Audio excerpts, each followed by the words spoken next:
Tribuners pelaku penganiayaan terhadap guru olahraga wanita telah ditetapkan sebagai tersangka oleh Polres Asahan pada Selasa 6 Agustus 2024. Pelaku bernama Jaimas Simaremare, ia merupakan pelatih renang.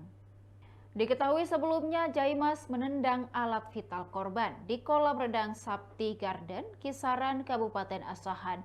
Akibat tendangan Jaimas, korban mengalami memar pada kemaluannya. Suami korban Habib mengaku sudah memaafkan pelaku, namun ia berharap hukum tetap berjalan. Habib mengatakan perbuatan terhadap istrinya tidak bisa ditoleransi. Saat ini korban masih dirawat dan kesehatannya mulai membaik. Namun Habib mengatakan istrinya mengalami gangguan psikis.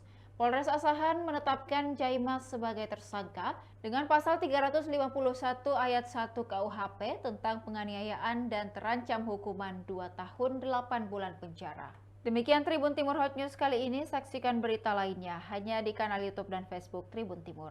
Download Tribun X sekarang, menghadirkan lokal menjadi Indonesia.